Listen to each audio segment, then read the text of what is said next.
What's up, gamers? This is NGG here with Game of the Year awards. This is my third annual Game of the Year's awards. I've already done this obviously two other times, so this is the third time on my channel. And I will put out a caveat that in this Game of the Year awards, it's not like going to be only the games that came out this year. This is going to be all the games I played and beat this year. So it's usually a beat games of the year category is basically what it is, a Game of the Year awards. So these are all the games I beat this year, all Nintendo. I didn't add any of the other consoles that I beat, so this is all Nintendo Switch games that I beat this year, Game Awards. So let's get on to the first category. And the first category I have for you, the nominees are Super Mario Bros. Wonder, Remy Lore, Nintendo 4 Swords Adventure, that's on the NSO, DC Justice League Cosmic Chaos, and the Grinch Adventures. And in third place, so we do first, second, and third. In third place for the adventure category, we have Remy Lore. Remy Lore is a game I played, and this is the first time I played like a roguelike. So this was my first ever roguelike and experiencing it, and it was a fun game. I liked the nature of how it plays, of how leveling up was. This is also reviewed on my channel if you want to hear more about it. So let's get on to second place in the adventure category, which would be Mario Bros. Wonder. Now, for the adventure, it had a great adventure. I didn't like certain aspects of the game. Again, this one's reviewed on the channel if you want to see. But I did like the adventuring of it. So that's why this one hit higher than what my review might show you.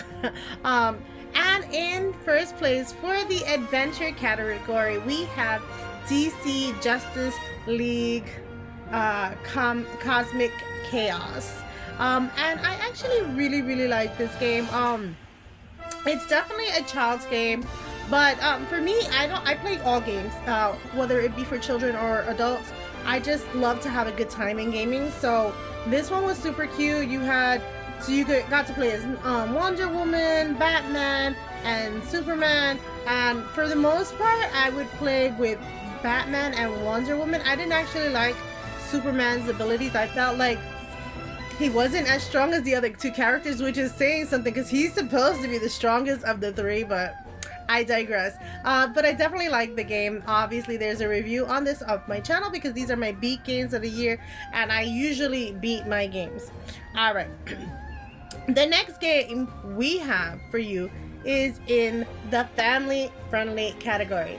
And the nominees for the family-friendly games are Super Mario Bros. Wonder, Cat Quest 2, Monster High Skullmate Secrets, DC Justice League Cosmic Chaos, and the Grinch Adventures, and Ember. And in third place we have DC Justice League. In second place we have Cat Quest 2. And in first place we have Monster High Skullmate Secrets. Now this is the first time I've ever played like a Monster High game. Any knowledge of Monster High I don't actually have, so it was very nice to play. And it's like a beginning platformers for like, I feel like it's the child's first platformers, and it also has a lot of dress up stuff. I'm not usually into like that dress up stuff, but I did like how it had a mix of both. So like you were platforming and all the unlockables were all the dress up stuff, but you were still like beginners first platformers. You weren't really getting into scraps or anything like that. So I definitely really enjoyed the game. I loved how the voice acting was, so super fun game. The next category I have for you is multiplayer game of the year. And the nominees for multiplayer game of the year are Super Mario Bros. Wonder, Cat Quest 2, River City Showdown, Zelda 4 Swords Adventures, South Park Snow Day, Ember, and Remy Lore. And in third place, we have Remy Lore. In second place, we have the South Park Snow Day. Now, I didn't review this well, but I did like playing with my friends, so I don't know if that's why this is higher on the list of the multiplayer, because the multiplayer worked well for what it was. When playing in a group of people, it did its intended functionalities. So I did like that. It didn't do cross progression, which I didn't like, so they couldn't progress. Everybody was on my account, and if they wanted to progress in their game, they had to play the chapter again, so that I didn't like. And the final one, number one, is Cat Quest 2. Now, Cat Quest 2 was super cute. I played this as a multiplayer player experience, and I did like how each character had its own level ups. You could trade magic powers with the person you're playing with. You had to, like, if the player dropped, you'd have to like hover over them for a certain amount of time to revive them, and you sometimes had to do this while you were being attacked, so you could save your partner's life and stuff like that. And it was just a cutesy story. I really enjoyed it. So yeah, Cat Quest takes number one. The next list we have for you are JRPG, well, RPGs. I don't know if these are JRPGs. We're just gonna put them all RPGs in this category, okay? And so I didn't beat too many RPGs this year. So the nominees for RPG of this year for me are Final Fantasy 3, Final Fantasy 4, and Final Fantasy 5, and Ys 9 Monstrum Nox. And in third place, we have Final Fantasy IV. This was my first time experiencing Final Fantasy IV at all, so I didn't know what to, well, yes and no. This was kind of my first time experiencing Final Fantasy IV. I had, it looks like I had played it way back when, because I recognized what the beginning quarter of the story was, and then I must have gave up a long time ago when I was much younger, and so I only knew what the first quarter of the story was as I was playing it. I didn't remember playing it ever, so as I was playing it, I was like, oh, I kind of remember this. Why do I remember this? But I never got so far in, so like once I got past the first quarter of the game, I was like, oh yeah, I don't know what's going on. This must be where I gave up. In second place, we have Final Fantasy V. Now, Final Fantasy V for me, like, it wasn't a game I played way back when. I started the series with Final Fantasy VI, and then Final Fantasy 1, and then never played anything in the middle. So this was my first time experiencing Final Fantasy V, and I can understand why everybody why this is such a beloved game. The storyline, the where the story takes you, and all the different characters you have. I love, like, after Final Fantasy, like at Final Fantasy 4 and above, like that's when you start seeing lots of different characters and lots of, like, each character having their own, like, thing in life. And I definitely enjoyed, like, every character having their own motivation, every character having a role to play. So very much love that as a part of the aspect of Final Fantasy V. And in first place, we have Ys 9 Monstrum Nox. Now, this is a game I had to return to. I had put it down a long time ago. I don't remember why. I must have been another game came out and then I started playing that. But the story of this one is super interesting. Like, I couldn't understand why I was seeing somebody multiple times, and like you get it at the end, but I wasn't getting it. I think that's what threw me off. And then there is a fight that has a spike in it. And that's where I gave up. I can tell, because when I came back, I was like, I don't know what to do. I had to ask somebody on a Discord channel how to be, like, if they ever had a problem, and they said everybody has a problem with that specific boss. And I was like, oh, that specific monstrum fight. So once they told me how to figure it out, the rest of the game was smooth sailing, and the story was great. I love like the mechanics each character in Ys 9 has. their own specific, their own specific specials as monstroms, and that was super great, super creative, I thought. And that always gets me when all these characters have their own thing.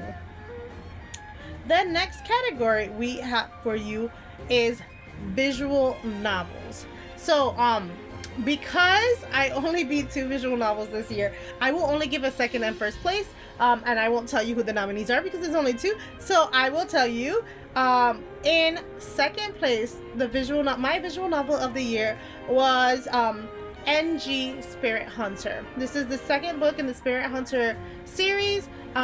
This takes place in a whole different location from the first book in the Spirit Hunter series. It's in the same universe, but not in the same city. So, and then you do like hear nods and like things that you find that talk about what happened in H City, the other book, the first book. But this is its own world, its own revolving place. And so that was super nice. It was its own characters. Nobody in this book was a repeated character from the first book. So it was super nice. Like having its own world, its own kind of story. There weren't mark bearers anymore. It was definitely you dealing with the spirits themselves. So that was nice. But I will say that in first place, which was Death Mark II, was my favorite of the 2 because I had the cast of returning mark bearers from the first game coming back to fight the spirits in same place, H City, in a different school, in a different place in H City, but still in H City. So you still had your returning characters. You still had the mansion that you were going back and forth between every now and again, but you had a whole different environment taking place in this school that you were fighting these spirits in. And it's a visual novel, obviously, because it's my visual novel of the year. So it's a lot of reading, but there's still a little bit of detective work. It's a little harder for me with detective work games, so I always have to do strategy guides when it comes to these kind of games. So if you can figure out these puzzles without letting your people die, let me know how good you are with these. I'm not that great, so I end up using a walkthrough to play this game, but I still really enjoyed it for what it was.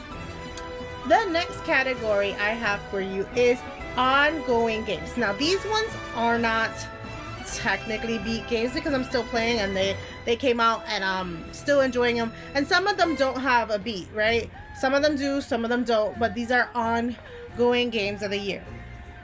And so our nominees for this category are Fortnite, Play Up, Splatoon 3, My Sims Cozy Bundle, Pokemon Scarlet and Violet, Fae Farm Skies of Arzana.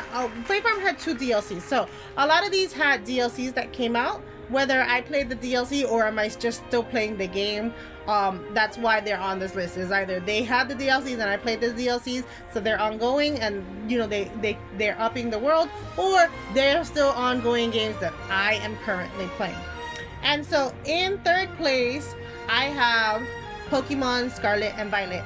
And Pokemon Scarlet and Violet did have DLC that came out. I never purchased, but I will tell you, I am always playing this game because I love doing the raid battles. I have a person that I play with all the time on my Discord, and me and him are always doing the raid battles. So it would be nice for other people to join us, but we definitely are both like strategizing and watching videos and trying to get our Pokemon ready, and sometimes the videos don't help us, so we have to come out with our own strategies. I'm like, all right, let's fix this and let's fix that. So it's definitely to do the 7-star raid battles, which is the ones we've been doing, are harder than the regular raid battles. So that's why we're strategizing, and they're usually the starters. So if you wanted to get all your starters in the game, Pokemon every month, I think it looks like, or by every 2 weeks, has a specialty raid event for like the starters, or right now they're doing some legendaries, so and some shiny legendaries at that. So it's super fun and super great that I still get to enjoy this game that came out a year or 2 ago, and I'm still quite enjoying my time with the game. In second place is Splatoon 3. I still play this one as well. It wasn't until what was it, September, that they said they were done with it, but I don't know that they're really done with it because they're still throwing out Splatfest. So like I'm still getting my Splatfest events out there, and yeah, so we're still getting Splatfest. So I don't know that they're really done. Maybe they have one or two people still working on it. So we're still getting Splatfest events, even though I thought by the end of year 2 that they would be completely done with Splatoon 3, and they are not. So I still like that they're constantly updating maps, changing things, fixing things to make things better. That's always great when a game is still working to improve. And I stream this game every Saturday on my streaming channel, so that's why it is number 2 in my game of the year.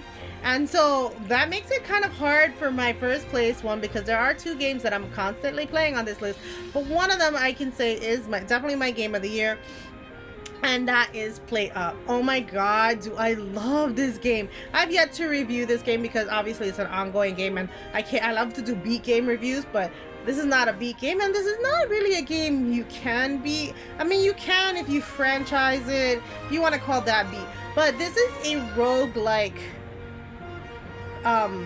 food management sim, I want to say. Like you're opening a restaurant and you're getting randomized stuff while you're opening this restaurant. So sometimes they'll give you tables to buy, and you have to save enough money to buy products for your restaurant. So the more money you make in the restaurant, the more you can buy products to help improve your restaurant and to automate it. And my longest run was this year. Well, obviously this game is brand new to the Switch this year, so my longest run was overtime, 78 days, I believe. Oh my god.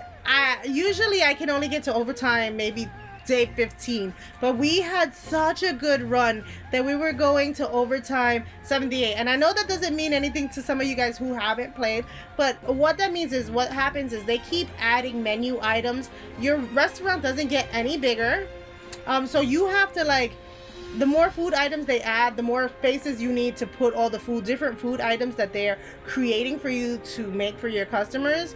And so you have to try to automate things so that you don't have to make everything by hand, because that takes time, and all the different food options that the customers have. And then there are things that like they'll do to kind of make it harder for you to play, like, oh, the splash zone is bigger because the people can be messy. So like that restaurant of mine had rugs everywhere, because I was like, no, I don't care if the splash zone is big, they're not gonna make a mess. So yeah, super fun game. I highly recommend PlateUp. I play this with 2 other people all the time, and it is super fun. If you have never played, I would say give it a try. And now the last thing is the game of the year, right? Let's give us a big shout out for the game of the year. Now, what I did for the game of the year, according to me, is I took a winner from every single category that had a winner, and I put them all in this pile. And so I'm not gonna give you first, second, and third. I am just gonna give you the winner out of all the winners that won. And for me, that's gonna be PlateUp. PlateUp is my favorite game of this year. I think it has the most hours too. I think I played over like 400 hours, if I'm not mistaken. I could be mistaken, but I don't think so. I think I have over 400 hours logged into this game. It constantly is on my what I played, like top 3 of the games I played, even when I try to put it down, because there's no way to beat it. So I got less games beat this year because of this game and several other games on this category, on the ongoing games category.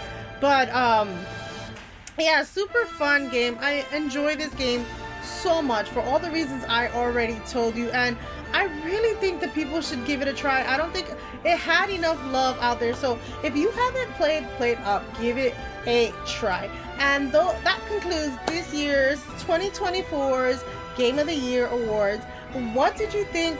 What do you think about the games that I beat this year? What do you think about the games that are on the list? Let me know in the comments below, and let me know what your game of the year was for 2024, and even where maybe some of your games might have fit in each category. That would be fun to know. But thanks for watching. Happy New Year for those who celebrate, and happy gaming. Bye.